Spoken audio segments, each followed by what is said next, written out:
Wapenzi, kwanza mmekula mkashiba futari. Leo nimeshiba futari na mshukuru Mwenyezi Mungu jamani guys. Ukila ukashiba mshukuru Mwenyezi Mungu. Mimi nimeshiba alhamdulillah rabbil alamin. Wapenzi, leo nataka niwaambie kitu. Tukae tuongee vizuri. Muweke komenti zenu vizuri. Leo nimewaletea kitu cha maana na cha msingi. Hiki najua kitanitusi matusi mfululizo, lakini niko tayari. Nitasoma komenti zenu na wala siachi. Msiniona nimevaa hii nguo niambie nani alivaa mshono kama huu. Guys, msitake kuniuliza. Hii nguo nilizawadiwa na bosi wangu kipindi hicho. So, I'm okay guys. Guys, leo katika pitapita zangu nimekutana na bonge moja la interview.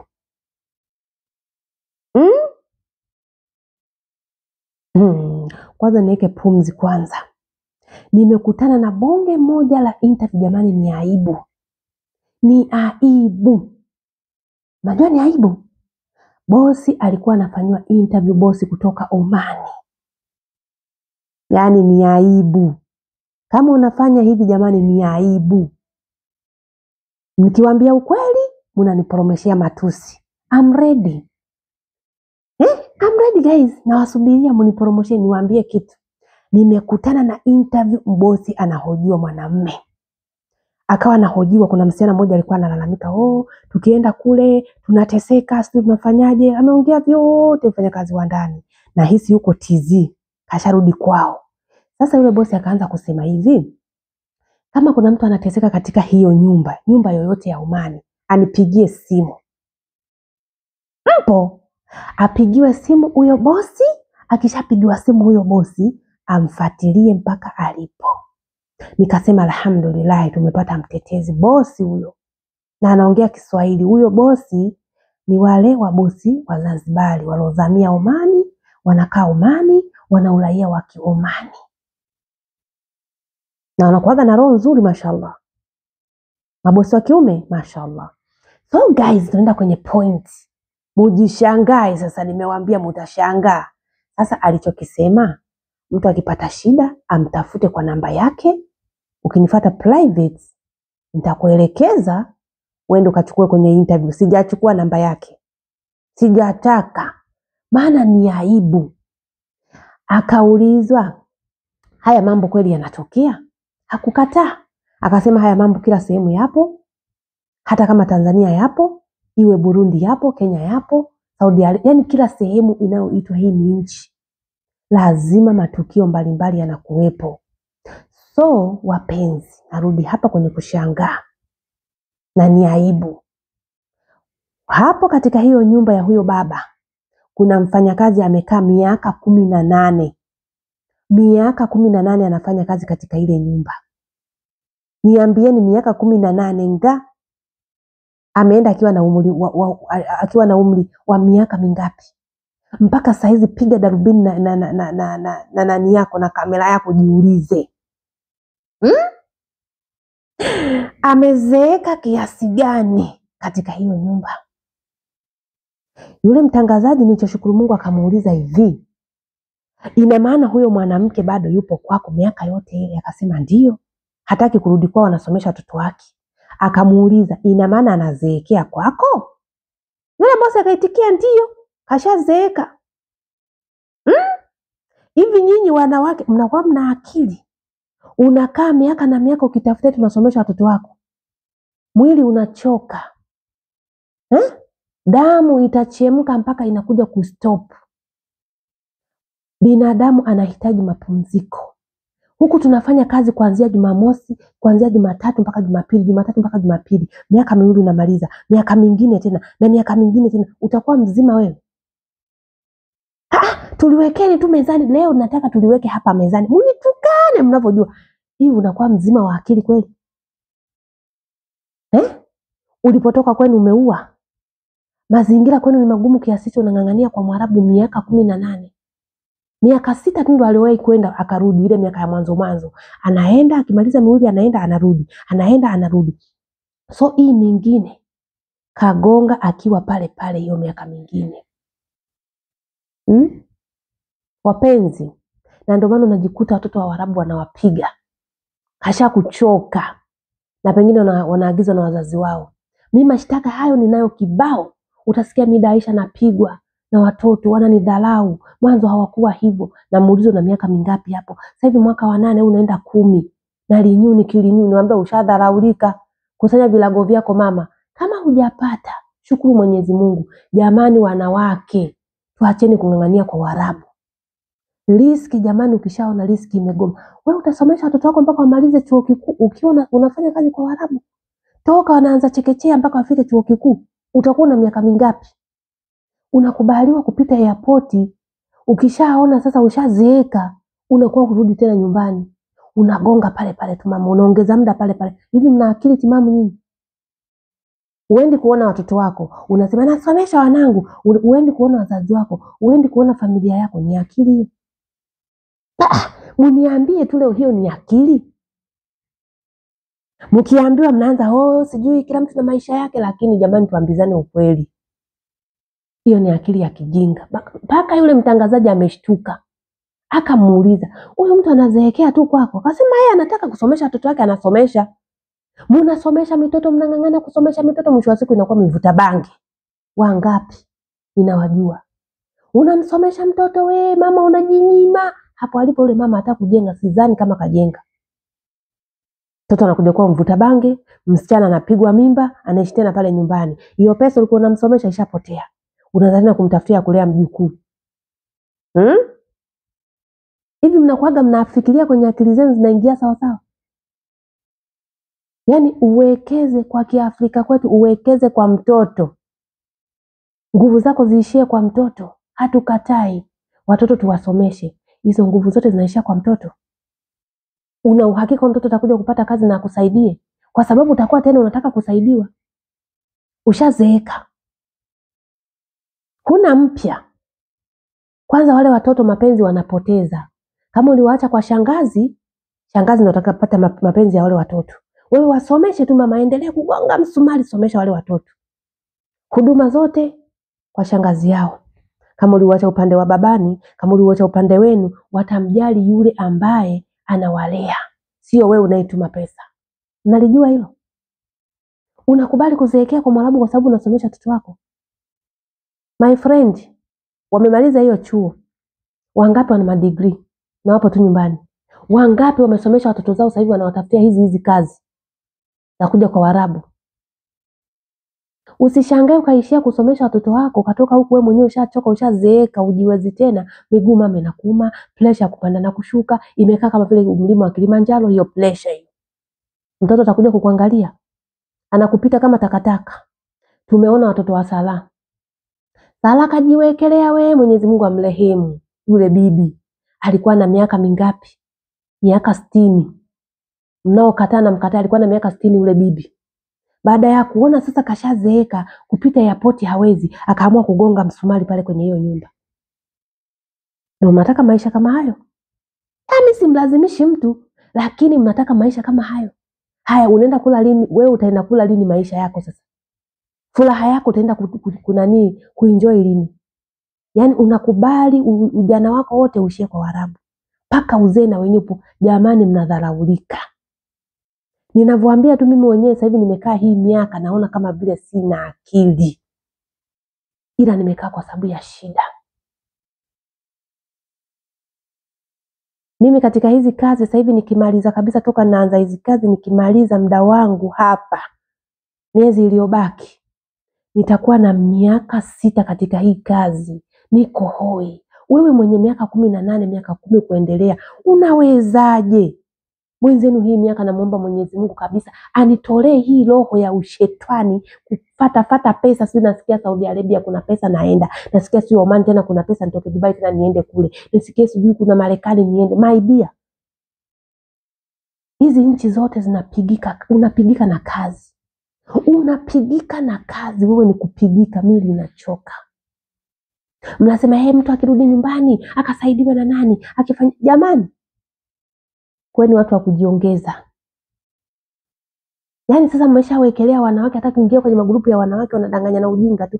Ukienda nyumbani kwetu kukavu, nyumbani kumekauka. Ukisema ulimi huo kweli kutakauka kwako. Walokuepo nyumbani wanaendelea, unafikiri kuna wengine tunawapata maendeleo? Wengine hatuwapati na hawajawahi kupanda ndege kuja huku.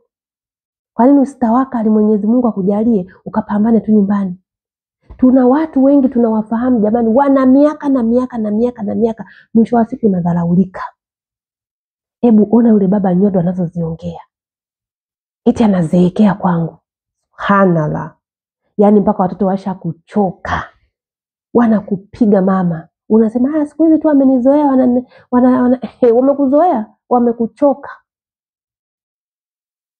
Hakikisheni mnafanya dua za kuondoka majumbani kwenu.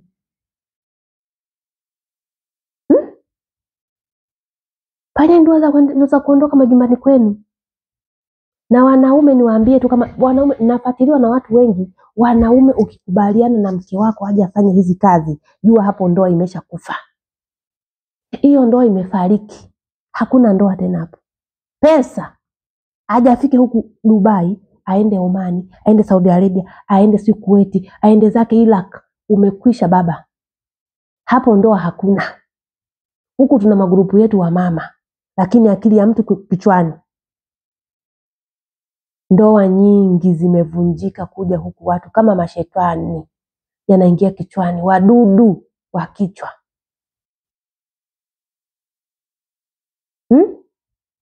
Wapenzi, tuamshe akili zetu hizi. Pesa haina mwisho. Umri unakwenda, kifo kitasogea. Israeli anatunyemelea. Umekaa hapo unang'ang'ana, angalia miaka yako na miaka mingapi. Hujapata, umepata. Wengine mnaona aibu hadi kurudi majumbani kwenu kwa sababu hamjapata. Jamani, nyumbani ni nyumbani. Mimi niwe nacho, nisiwe nacho, family lahi, atakaye nicheka na anicheka. Narudi nyumbani kachombe vitumbua vyangu, narudi nyumbani nikauze maji, narudi nyumbani nikaangalia chochote kile cha kufanya, nitengeneza ice cream zangu. Yani nitafanya, Mungu ataniona tu. Nitengeneze na kibubu changu nikiweke ndani. Nikifanya biashara zangu, najua nimepata shilingi ngapi, naweka hapo.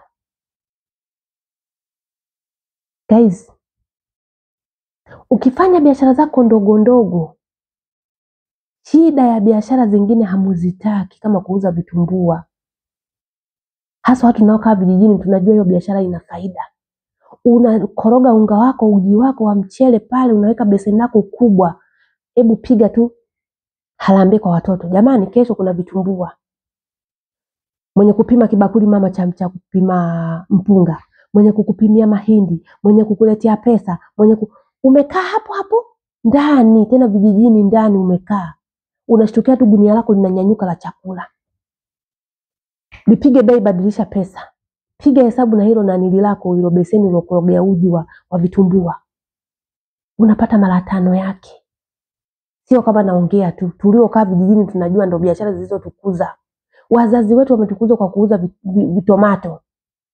Paka vitunguu wanauza wamepanga vifungu kwenye minada. Ila sisi tunakimbilia kupata zile pesa kubwa kubwa.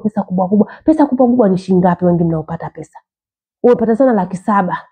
700,000 mama ukikomalia kwa mwezi kule nyumbani, hata uanze na mtaji wa shilingi ngapi? 50,000.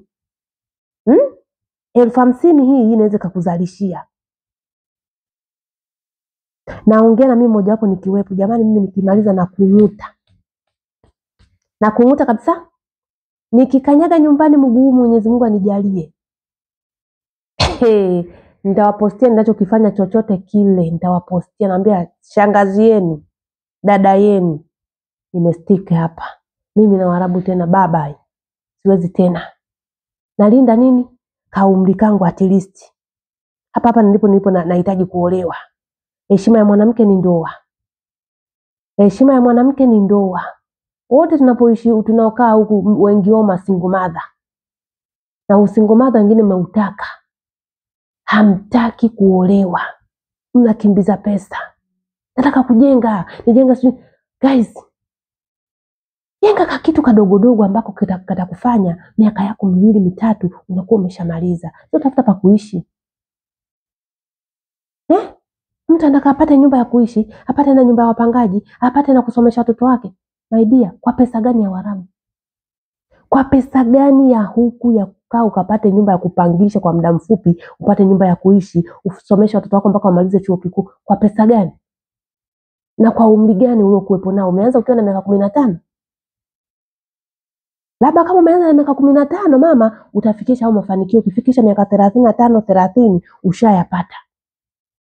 Lakini mtu anayeanza na miaka 30, 29, 25 mpaka kufikisha hayo malengo yote hayo maidia, ushakongoronyoka.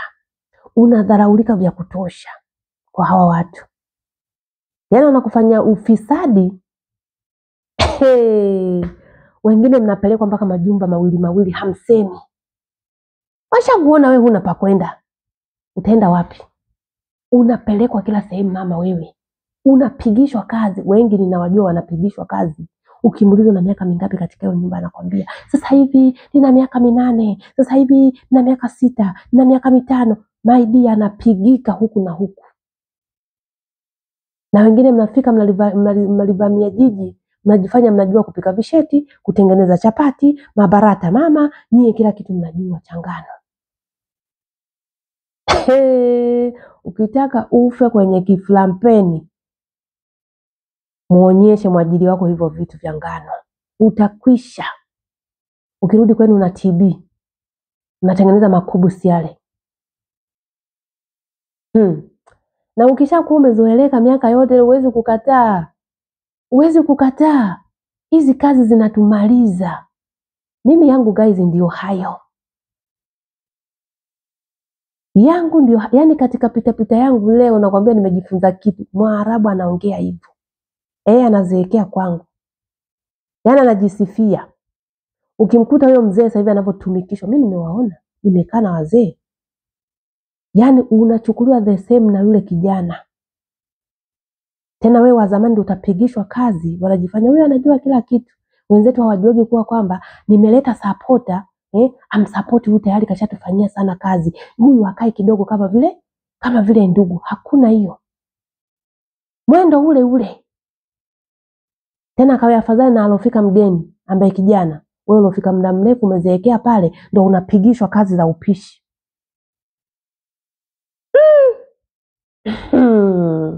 Murudi makwenu. Murudini makwenu. Najua hii mtanitukana, mnifanye mnavyojua. Hakikisha una subscribe na comment na like this video, share na hii video na mwingine ajifunze. Acheni kung'ang'ania kwa Waarabu. Amkeni. Msisingizie na kurogwa. Mpo? Tusigande majumbani kwa watu. Tunatafuta riski, tafuta kwa kipimo. Nani mtu anarudi nyumbani sura ishagoma? Mpaka watoto washakusahau. Familia imekusahau ndio wewe. Wanalia, unafikiri labda wananilia kwa sababu nimeenda muda mrefu, wanashangaa. Jamani hapana. Tufanye rudiba kwetu jamani. Okay guys, hakikisha umeweka comment yako. Najua hili povu litawatoka na milango limeshanitoka.